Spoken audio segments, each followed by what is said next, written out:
हजरत हंजला का मामला कौन नहीं जानता। शादी हुई, बीवी घर में आई, पहली रात है, शबे जुफाफ भी मना ली और ऐलान हो जाता है कि आखिरी आवाज है, आखिरी निदा है। इस आवाज के बाद अब कोई भी आदमी अपने घर में नहीं बैठ सकता है, अपने घर में नहीं रुक सकता है। हजरत हंजला ने फौरन अपना घोड़ा खोला और जिहाद के लिए निकल गए। उनकी बीवी पीछे से कहती है, मैं तुम्हें जिहाद में जाने से नहीं रोक रही हूं, लेकिन अय हंजला, अभी तो तुमने मुझसे हम बिस्तरी की है, अभी तो शबे जुफाफ बनाई है, गुस्ल तो कर लो, गुस्ल तो करते जाओ, गुस्ल तो करते जाओ। कहने लगा, बीवी गुस्ल करने का मौका कहां है? कासिद की आवाज नहीं सुनी, दावत देने वाले ने दावत दी, अब किसी को एक लम्हा भी घर में रुकने की परमिशन नहीं है। ये आखिरी आवाज है, इस आवाज को सुनकर जो नहीं निकला वो कयामत के दिन अल्लाह को जवाब देगा। घोड़ा दौड़ाया और निकल गए, मैदाने जिहाद में गए, लड़े, इतना लड़े कि लड़ते लड़ते उन्होंने अपनी जान की कुर्बानी दे दी, शहीद हो गए, कई काफिरों को मारा और खुद भी शहीद हो गए। मेरे भाइयों, जब उनको दफनाया जाने लगा तो आपको शायद यह मसला मालूम हो, जो अल्लाह की राह में कत्ल कर दिया जाता है उस शख्स को उन्हीं कपड़ों में दफनाया जाता है जिन कपड़ों में उसकी शहादत होती है, पहली चीज। दूसरी चीज यह है कि शहीद की नमाज जनाजा नहीं पढ़ी जाती है। तीसरी चीज यह है कि उसको गुस्ल नहीं दिया जाता है और बगैर गुस्ल के उसको दफनाया जाता है। कयामत के दिन शहीद इसी हाल में अपनी कब्र से उठेगा कि उसके जिस्म से खून के कतरे गिर रहे होंगे। अल्लाह रब्बुल आलमीन उन कतरों को देख कर कहेगा, फरिश्तों, इससे क्या हिसाब लूं? ये तो मेरी राह में सब कुछ कुर्बान करके चला आया, इसको जन्नत के अंदर दाखिल कर दो, जाने दो इसको जन्नत के अंदर। तो जब हजरत हंजला को दफनाया जाने लगा तो बीवी ने अर्ज किया, अय अल्लाह के नबी, मेरे शौहर को गुस्ल दे दीजिए। अल्लाह के नबी ने फरमाया, हंजला की बीवी, शायद तुम्हें पता नहीं, शहीद को गुस्ल नहीं दिया जाता है, जनाजा नहीं पढ़ा जाता है। कहने लगी, मैं जानती हूं, मसला मालूम है, लेकिन मैं कैसे बताऊं? अय अल्लाह के रसूल, आप ही फरमाते हैं, इन्नल्लाह ला यस्तही मिनल हक, अल्लाह हक बात से नहीं शर्माता। कल ही मेरा निकाह हुआ, मेरी शादी हुई, मेरा शौहर मुझे घर लाया, पहली रात ही मेरे साथ शबे जुफाफ बनाई, जिहाद का ऐलान सुना, रात ही में निकल गया, इतना लड़ा कि लड़ते लड़ते शहीद भी हो गया। अय अल्लाह के नबी, शबे जुफाफ बनाने के बाद मेरे शौहर गुस्ल नहीं कर सके और बगैर गुस्ल के निकल गए, इसलिए मैं उस गुस्ल की बात कर रही हूं कि मेरे शौहर को वो गुस्ल दे दो, मेरे शौहर को वो गुस्ल दे दीजिए जो बीवी से मिलने के बाद दिया जाता है। मेरे शौहर बगैर गुस्ल किए हुए निकल गए और शहीद हो गए। थोड़ी देर अल्लाह के नबी ने तवक्कुफ किया, गोया के वही का इंतजार कर रहे हो, और थोड़ी देर के बाद कहने लगे, आए सहाबियों, हंजला को ऐसे ही दफन कर दो। बीबी फिर बोली, आए अल्लाह के नबी, मेरे शौहर के गुस्ल का क्या बना? इमाम कायनात ने फरमाया, आए हंजला की बीबी, तेरे शौहर को मेरे गुस्ल की जरूरत नहीं, आसमान से उतरने वाले 70,000 फरिश्तों ने तेरे शौहर को गुस्ल दे दिया। तेरा शौहर गसीलुल मलाइका है, उसको गसीलुल मलाइका का खिताब मिल गया। तेरे शौहर को 70,000 फरिश्तों ने गुस्ल दिया। ये कौन सा जवान आदमी था? शादी हुई, पहली रात मनाई और जिहाद के लिए निकल गया, अपनी खूबसूरत बीवी को भी छोड़ गया। जिहाद भी अल्लाह की इबादत है और इबादत के लिए निकल गया। वह शाबुन नशा फी इबादत रब्बी, दूसरा वो जवान आदमी अर्श के साए में होगा जो अपने रब की हर वक्त इबादत में लगा हुआ है। यहां सही से बैठकर जलसा नहीं सुन सकते, इबादत करेंगे अल्लाह की।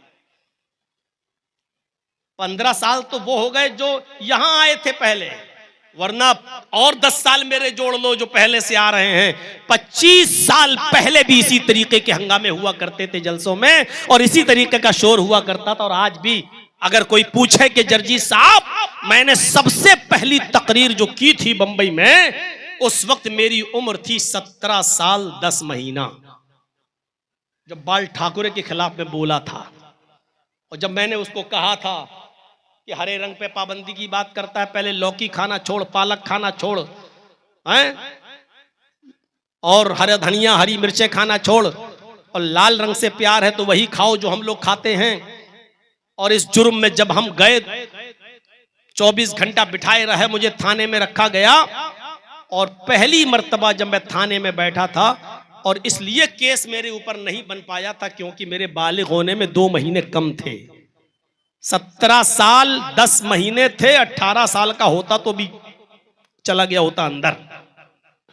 उस वक्त से मैं बोल रहा हूं, और आज अपनी उम्र के 46-47 के आसपास में पहुंच गया हूं। अंदाजा लगाइएगा कि 18 साल से लेकर अब तक कितने साल का अरसा गुजर चुका है।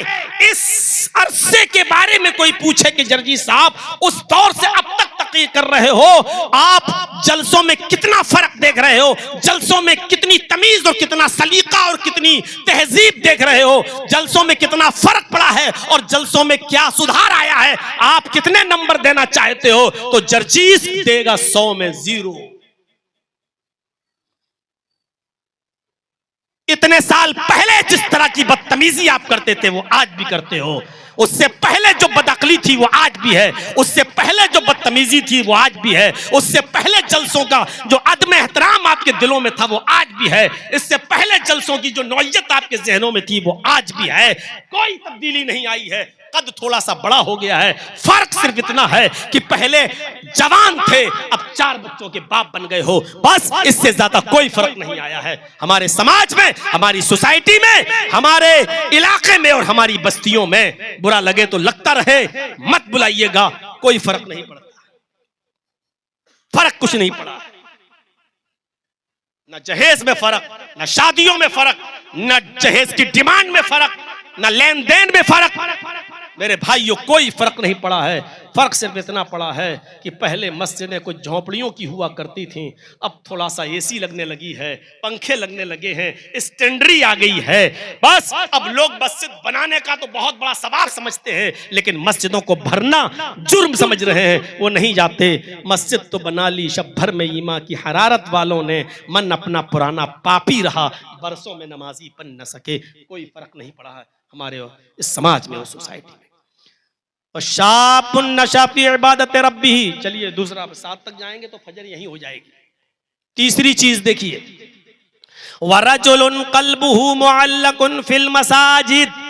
7 चीजें हैं, 2 चीजें बता चुका हूं, और अब मैं किसी को खड़ा करके उन 7 चीजों को पूछूंगा, देखें कितनी गौर से सुन रहा है वो मेरी तकरीर।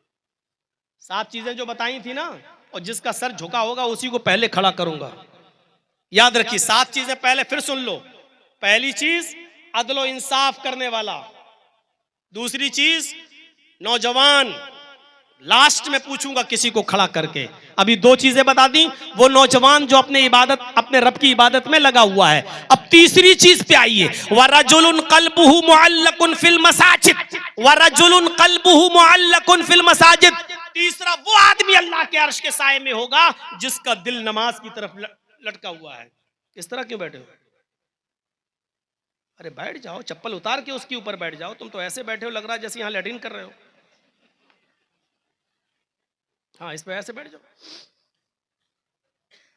रजुलुन क़ल्बुहु मुअल्लकुन फिल मसाजिद। तीसरा वो आदमी अर्श के साए में होगा जिसका दिल मस्जिद की तरफ लटका हुआ है, अटका हुआ मस्जिद। समझ रहे मतलब? जब जोहर की नमाज पढ़ के आया, खेती बाड़ी कर रहा है, कुछ काम कर रहा है, बार बार घड़ी देख रहा है, हाँ अभी असर में टाइम है, फिर काम कर रहा है, फिर बार बार कभी सूरज की तरफ देखता है, देखे असर का वक्त हुआ कि नहीं हुआ है, और जैसे ही असर का वक्त हुआ फौरन मस्जिद में असर पढ़ के आया, काम कर में लग गया, बार बार देख रहा मगरिब तो नहीं हो रही, मगरिब तो नहीं हो रही है, और जैसे ही मगरिब का वक्त हुआ मस्जिद में मगरिब पढ़ के आया, खाना खाने बैठा घर पे, बार बार घड़ी देख रहा और मस्जिद की फिक्र लगी हुई है, ईशा का वक्त तो नहीं हुआ, और जैसे ही ईशा की नमाज पढ़ के मस्जिद में आया, सो गया। रात में कई बार उठता है, घड़ी देखता है कहीं फजर तो नहीं हो गई है, फिर सोता है, फिर चौंकती है उसकी नींद, फिर घड़ी देखता है फजर तो नहीं हो गई है, और उसका दिमाग मस्जिद की तरफ, उसका दिल मस्जिद की तरफ लटका हुआ है। ऐसा शख्स कयामत के दिन अर्श के साए में होगा जिसका दिल मस्जिद ही में लगा हुआ है। इसका ये मतलब नहीं कि काम धंधा छोड़ दो, बस वक्त का ख्याल रखो। मेरे प्यारे साथियों, हजरत मुसअब रजी अल्लाह तआला अन्हु ने आमिर इब्ने अब्दुल्लाह इब्ने जुबैर का एक वाकया नकल किया है कि जब उनके इंतकाल का वक्त आया, बहुत बीमार हुए और जिंदगी से बेचारे मायूस हो गए, बिस्तर पर लेटे हुए थे, इतने बीमार थे कि उनका उठना बैठना सब महाल था।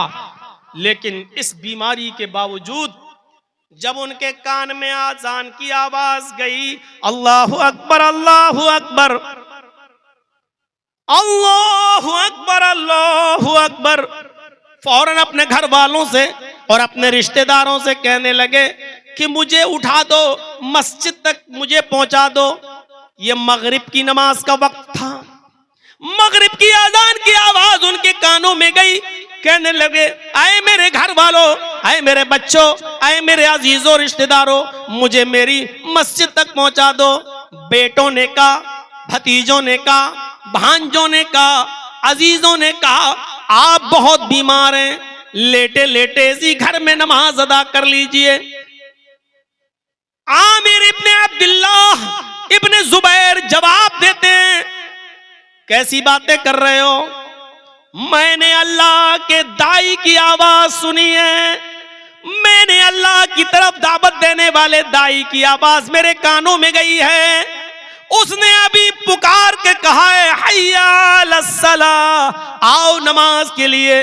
आए मेरे अजीजों, आए मेरे बच्चों, आए मेरे रिश्तेदारों, अल्लाह की दावत दाई की आवाज सुनकर भी मैं लब्बैक न कहूं तो मुझसे बड़ा बदनसीब कौन होगा, मुझसे बड़ा बदकिस्मत कौन होगा? कहा नहीं, मुझे जाना है मस्जिद में।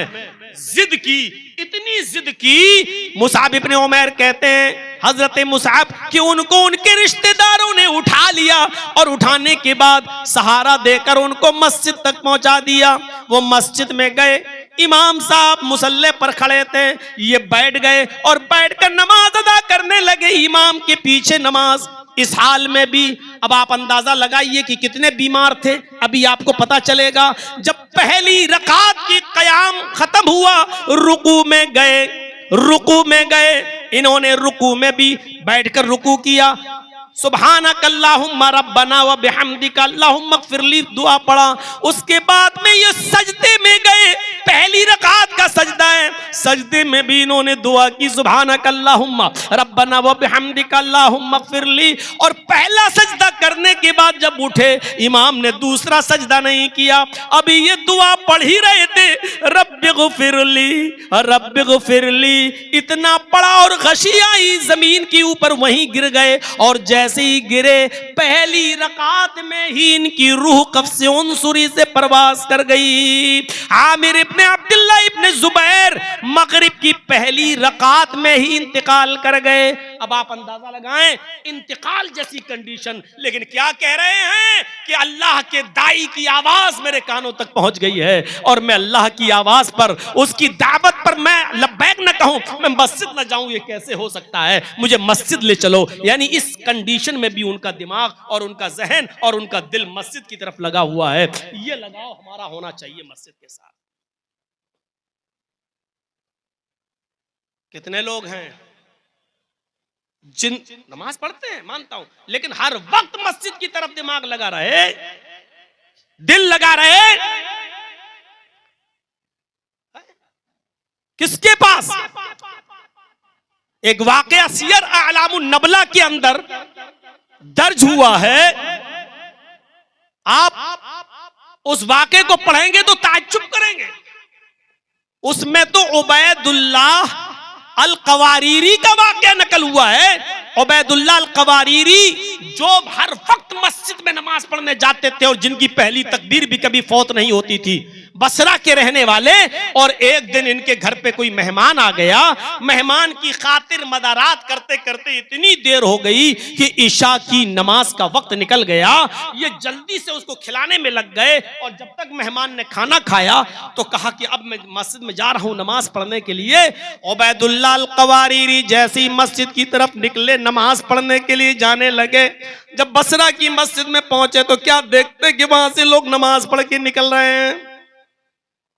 पूछा लोगों क्या जमात खत्म हो गई? फरमाया हाँ। दूसरी मस्जिद में गए, पता चला उधर भी जमात हो गई। तीसरी मस्जिद में गए, पता चला कि उधर भी जमात हो गई। सोचा कि अब जमात कहीं नहीं मिलेगी, चलो अपने घर पे नमाज पढ़ लेते हैं। अब उबैदुल्लाह अल क़वारीरी जब अपने घर पे आए तो कहने लगे, आए मेरी बीवी, अल्लाह के नबी सल्लल्लाहु अलैहि वसल्लम ने फरमाया जमात के साथ नमाज पढ़ना अकेले नमाज पढ़ने से, तन्हा नमाज पढ़ने से 27 गुना ज्यादा दर्जा रखता है। यानी जमात का सवाब 27 गुना ज्यादा मिलता है तन्हा नमाज पढ़ने से। इसलिए मैं आज इशा की नमाज 27 बार पढ़ूंगा। उबैदुल्लाह अल क़वारीरी इशा की नमाज पढ़ने के लिए खड़े हो जाते हैं। एक मरतबा 4 रकात पढ़ ली, दोबारा फिर खड़े हो गए, फिर इशा की 4 रकात दोबारा पढ़ ली, फिर खड़े हो गए, फिर इशा की नमाज 4 रकात तीसरी बार पढ़ ली, फिर खड़े हो गए, और चौथी बार, पांचवी बार, छठी बार उन्होंने इशा की नमाज को 27 बार पढ़ा, ये सोचकर कि अब मुझे जमात का सवाब मिल गया होगा। 27 बार नहीं, 27 जमात के बराबर सवाब पाने के लिए 27 बार पढ़ा। वो 27 इशा नहीं थी, बल्कि उस नमाज को जमात के बराबर सवाब मिल जाए इसलिए 27 बार पढ़ा। जब 27 बार नमाज पढ़ने के बाद जब वो बिस्तर पर सोने गए तो रात में ख्वाब देख रहे हैं कि मेरा मुकाबला हो रहा है घोड़सवारों के साथ। तमाम लोग अपने अपने घोड़े दौड़ा रहे हैं, मेरा घोड़ा सबसे अच्छा और मैं सबसे पीछे। घोड़े को एड़ लगाई, मुझसे आगे जो घोड़ा दौड़ा रहा है वो कहने लगा, आए उबैदुल्लाह, तुम अपने घोड़े को एड़ क्यों लगा रहे हो? तुम अपने घोड़े को क्यों मार रहे हो? तुम अपने घोड़े को बार बार क्यों कचोका दे रहे हो? तुम हमसे आगे नहीं निकल पाओगे। कहने लगे, वाह, मेरा घोड़ा नया, मेरा घोड़ा जवान, मेरा घोड़ा तरोताजा, फिर हम तुम्हारे साथ क्यों नहीं आ पाएंगे? हम तुम्हारे साथ जरूर सफ में आ मिलेंगे, हम आते हैं अभी। वो आदमी ने कहा जो उनसे आगे चल रहा था, आए उबैदुल्लाह, तुम घोड़े को थका भी दोगे तब भी तुम मेरे मुकाबले पे नहीं आ सकते, मेरे साथ नहीं आ सकते, इसलिए कि मैंने ईशा की नमाज जमात के साथ पढ़ी है और तुमने ईशा की नमाज जमात के साथ नहीं पढ़ी। यानी 27 मरतबा नमाज पढ़ने के बावजूद भी उनकी नमाजों को वो मकाम और वो दर्जा नहीं मिला जो जमात के साथ नमाज पढ़ने वाले को मिलता है। इस वाक़े को सियर आलामुन नबला में देखा जा सकता है। अब आप अंदाजा लगाइए मेरे प्यारे साथियों कि मस्जिद में नमाज पढ़ना और मस्जिद की तरफ दिमाग लगाना और दिल काट का होना, ये अर्श के साए में जगह पाने का सबब है। लिहाजा हमें हर वक्त मस्जिद की तरफ हमारा दिल लगा हुआ होना चाहिए। यही एक वाकया काफी है। 3 चीजें हो गई, अदलो इंसाफ करने वाला पहला, वो जवान जो अपने रब की इबादत में लगा हुआ है दूसरा, और वो आदमी जिसका दिल मस्जिद की तरफ हर वक्त लगा हुआ है तीसरा। चौथा, वरजुलानी तहाब्बा फिल्लाह इज्तमा अलैहि व तफर्रका अलैहि, जिसने किसी से दोस्ती की तो अल्लाह के लिए, किसी से दुश्मनी की तो अल्लाह के लिए, किसी से मिलता है तो अल्लाह के लिए और किसी को छोड़ता है तो अल्लाह के लिए, उसमें उसका जाती मफाद शामिल नहीं होता है। आज तो यही है, हम किसी से दोस्ती करते हैं तो जाती मफाद के लिए और किसी से दुश्मनी करते हैं तो जाती मफाद के लिए। मेरे भाइयों, आज तक किसी ने क्या अल्लाह के लिए किसी से दुश्मनी की? आप अपने गांव में बहुत से लोगों से नहीं बोलते हो, लेकिन वजह क्या है? वजह क्या है? इसने आपकी जमीन पर कब्जा किया। वजह क्या है? इसने आपके घर से ऊंचा अपना घर बना लिया। वजह क्या है? इसने आपसे कर्ज लिया था 1 महीने का वादा करके, लेकिन 2 महीने हो गए अभी तक आपका कर्जा नहीं दिया। आप इस वजह से उससे दूर रहते हो, लेकिन आपने अल्लाह के लिए किसी को छोड़ा हो ऐसा नहीं है। हजरत अली रजी अल्लाह तआला अन्हु एक मरतबा एक यहूदी से इसी शर्त पर लड़ रहे थे कि या तो तू मुझे मार दे या मैं तुझे मार दूं, और दोनों लड़ने लगे। तलवार से नहीं, हाथ पैर से लड़ाई हो रही थी। कभी अली ऊपर और यहूदी नीचे, कभी यहूदी ऊपर अली नीचे। ये लड़ाई बहुत देर तक चलती रही और आखिर में अली गालिब आ गए और हजरत अली ने उस यहूदी का गला पकड़ के दबाना शुरू कर दिया ऐसे, और ये शर्त ही है तू मुझे मार दे या मैं तुझे मार दूं। जब गला पकड़ के उसका दबाने लगे हजरत अली, तो यहूदी ने अपने मुंह में बहुत सा थूक जमा किया, आ करके थूक दिया हजरत अली के चेहरे पे। हजरत अली ने उसका गला छोड़ के ऐसे थूक को पोंछने लगे और फिर गुस्सा आया तो और कस के उसका गला पकड़ के दबाने लगे। फिर सोचा नहीं नहीं नहीं, अब तो छोड़ दिया और कहा भाग भाग, यहां से हट जाओ, यहां से। वो जाने लगा जाते जाते कहने लगा, या अली अजीब चीज है, शर्त तो ये थी तो मुझे मार दो मैं तुम्हें मार दूं, तुम तो गालिब भी आ गए थे, मेरा गला भी पकड़ लिया था, मारने ही वाले थे। जब मैंने तुम्हारे ऊपर थूका चेहरे पर तो मैंने देखा कि तुम्हें और गुस्सा आया, जब और गुस्सा आया तो उस गुस्से में तो मैंने समझ लिया तो अब मेरी जान गई, लेकिन जब और गुस्सा आया तो तुमने मुझे छोड़ दिया, आखिर ये क्या बात रही। तो हजरत अली ने कहा, जब तक मैं गुस्से में था मैं अल्लाह के लिए था और मैं तेरा गला अल्लाह के लिए दबा रहा था और उस पर मुझे सवाब की उम्मीद थी कि अल्लाह मुझे सवाब देगा, लेकिन जब तूने मेरे चेहरे पर थूका मुझे मजीद गुस्सा आया। वो गुस्सा अल्लाह के लिए नहीं था, वो मेरे चेहरे पर थूकने की वजह से मेरे अंदर बढ़ गया। अगर उस गुस्से में तू मारा जाता तो ये अल्लाह के लिए नहीं, ये मेरा जाती इंतकाम होता, ये मेरा जाती बदला होता, इसलिए मैंने जाती बदला नहीं लिया, जाती इंतकाम नहीं लिया, फिर मैंने तुझे छोड़ दिया, क्योंकि अब ये लड़ाई अल्लाह के लिए न रही। अगर इस गुस्से में तू मारा जाता तो ये मेरा जाती इंतकाम होता, अल्लाह के लिए नहीं। आपने किसी को अल्लाह के लिए छोड़ा है? हमने तो बहुत सी ऐसी बस्तियों को छोड़ दिया है। मौलाना साहब ऐसा नहीं बोलना, मौलाना साहब इसके बारे में मत बोलना, उसके बारे में मत बोलना। मैंने कहा ठीक है मत बुलाना। मेरे भाइयों, यहां कहा जा सकता है कि आपकी शरायत पर थोड़ी जलसे होंगे। हम तो एक डॉक्टर हैं और डॉक्टर खुद समझता है मरीज का इलाज कैसे करना चाहिए, उसको कौन सी दवा की जरूरत है। जब आप खुद ही दवा देने लगे और आप खुद ही हमसे ये कहें कि ये बताइए ये बताइए ये बताइए, तो आप ही ना इलाज कर लो ना मरीज का, फिर हम लोगों को क्यों बुला रहे हो। मेरे भाइयों, उलमा जितने बैठे हैं इनको कभी पाबंद मत करना। मौलाना साहब ये बोलना, मौलाना साहब ऐसा बोलना। अरे तू अपने बारे में बुलवाता। एक आदमी मुझसे कहने लगा, मौलाना साहब मियां बीवी के हुकूक पे बोलना। पता लगाया तो पता चला कि सबसे ज्यादा वही मार खाता है अपनी बीवी से।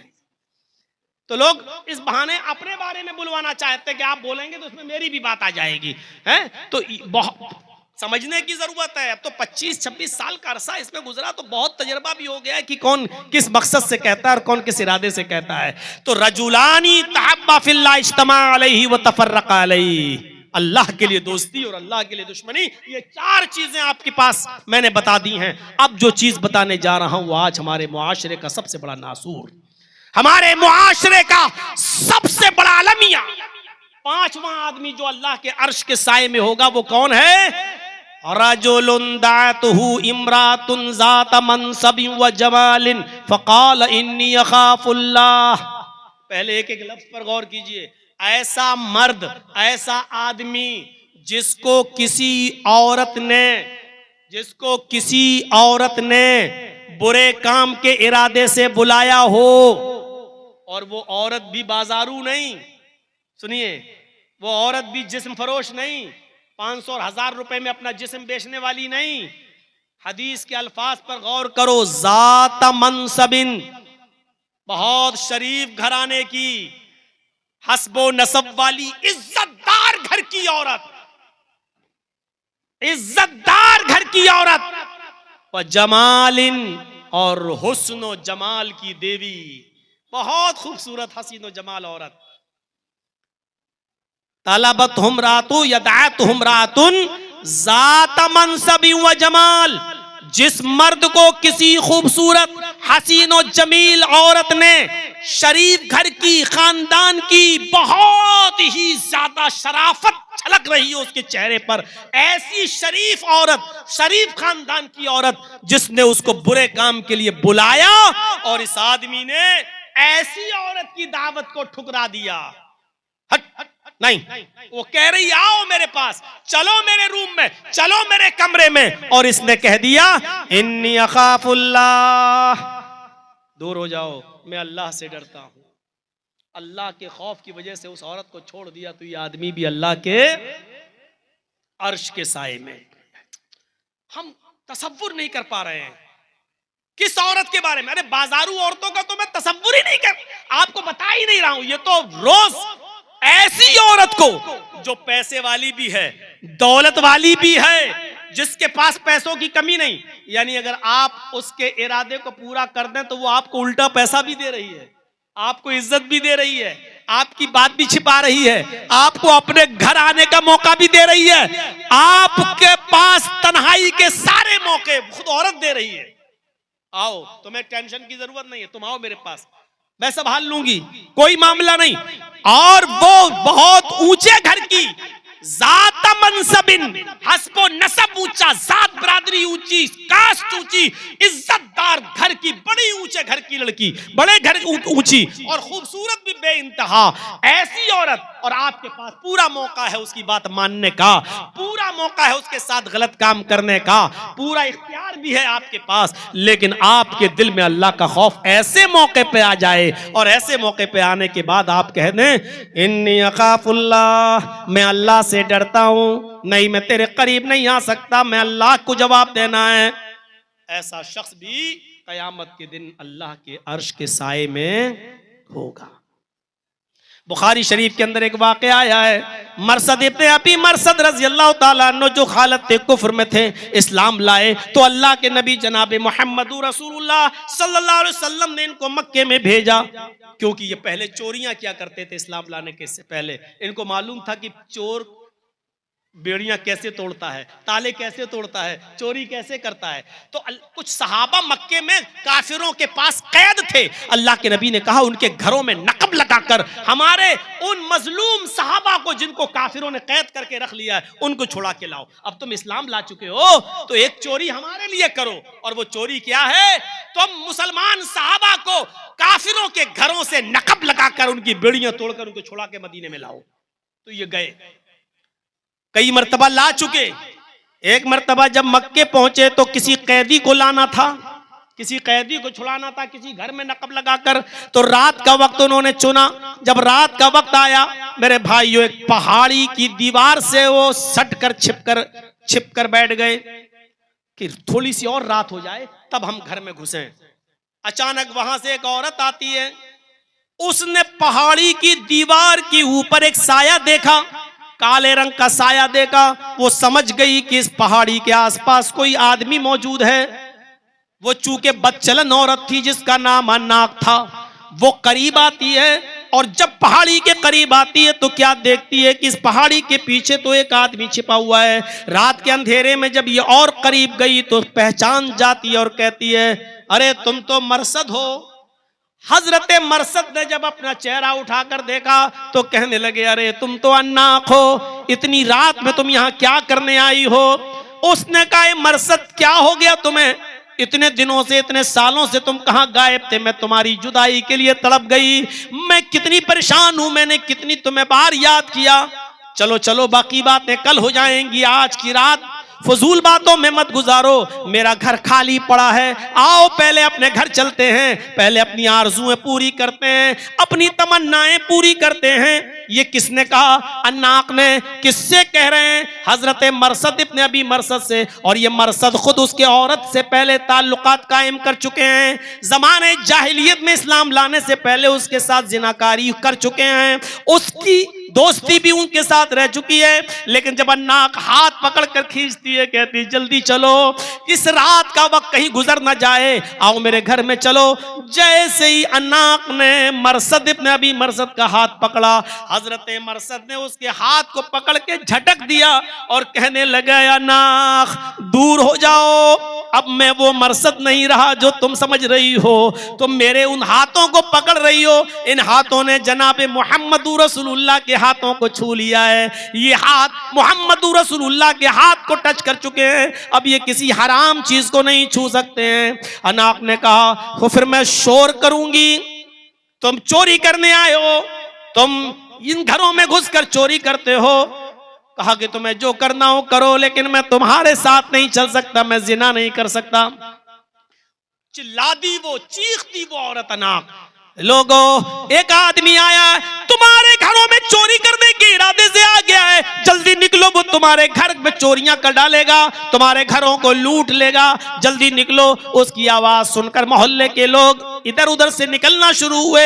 हजरत मरसद इब्ने अबी मरसद फरमाते हैं कि लोगों को आता देखकर मैं रात के अंधेरे में भागा, बहुत तेजी के साथ भागा और एक पहाड़ी के ऊपर चढ़ गया। मुझे वहां से एक गार दिखाई दी, नीचे उतरा, उस पहाड़ी के नीचे और उस गार के अंदर मैं छिप गया। उन लोगों ने भागते हुए तो मुझे देखा, लेकिन रात के अंधेरे में उनको ये पता न चल सका कि मैं किस पहाड़ी के ऊपर चढ़ा। वो मेरी पहाड़ी के ऊपर भी आ गए, ढूंढते हुए वो मेरी पहाड़ी के ऊपर भी चढ़ गए और फिर दाएं बाएं देखने लगे, लेकिन वो मुझे नहीं देख सके, जबकि उसी पहाड़ी के नीचे एक गुफा थी, जिस गुफा में मैं छिपा हुआ था। अल्लाह की कसम, मरसद इब्न अबी मरसद कहते हैं, बुखारी की रिवायत है, अल्लाह की कसम उन लोगों ने उस पहाड़ी के ऊपर खड़े होकर पेशाब भी किया और उनका पेशाब नीचे मेरे सर के ऊपर गिर रहा था, उनका पेशाब मेरे सर के ऊपर आ रहा था, लेकिन मैं दाएं बाएं हिलने की कोशिश नहीं किया। अगर हिलूंगा तो इनको पता चल जाएगा कि मैं यहां हूं। जब उनको पता चला कि मैं नहीं हूं तो वो लोग भी वहां से चले गए और मैं थोड़ी देर के रुका, और थोड़ी देर के बाद जब मैं गार से निकला तो देखा कि सब जा चुके हैं, नाक भी जा चुकी है। तो फिर मैं निकला और मैंने एक घर में नकब लगाया और एक मोटा ताजा तगड़ा आदमी मैं उसको छुड़ा के लाया। मैंने उसको अपने कांधे पर सवार किया, लेकिन वो इतना भारी था जो मुझे बार बार थका देता था। मैं उसको घर से निकालने में कामयाब रहा और जब मैं सुनसान जंगल से निकला तब आकर मैंने उसके पैरों की और हाथों की बेड़ियां तोड़कर उसको मक्के तक पहुंचाया। वो मक्के से मदीने तक पहुंचाया। अब वो मदीने आ गए।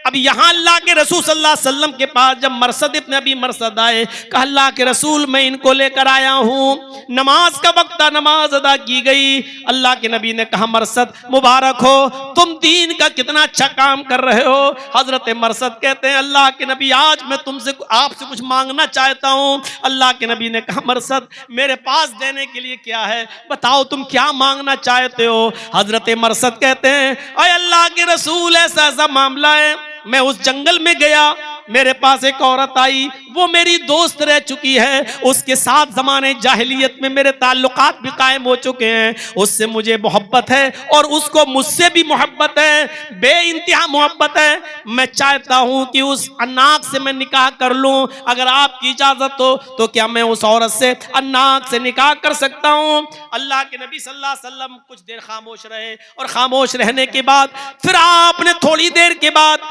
मरसद इब्न अबी मरसद से कहा आए मरसद, अल्लाह रब्बुल आलमीन ने कुरान के अंदर ये आयत नाजिल फरमा दी है कि अज़्ज़ानी ला यनकिहु इल्ला ज़ानियतन औ मुशरिकतन, कोई जिनाकार मर्द किसी जानियाई से शादी करता है या किसी मुशरिका औरत से शादी करता है, और कोई जानिया औरत किसी जानी मर्द से या मुशरिक मर्द से ही निकाह करती है। आए मरसद तुम इस्लाम ला चुके हो, तुम बाईमान हो चुके हो, तुम मोमिन हो चुके हो। कुरान की इस आयत की रोशनी में तुम्हारा निकाह किसी जानिया और बदचलन औरत से और मुशरिका औरत से तुम्हारे लिए जायज नहीं है। इस्लाम लाने के बाद तुम्हें अपनी इस मोहब्बत को कुर्बान करना ही होगा। और हजरत मरसद मान जाते हैं अल्लाह के रसूल की बात। ठीक है, जब कुरान की आयत ही नाजिल है और इसमें मना कर दिया तो मैं उसके साथ निकाह नहीं करूंगा।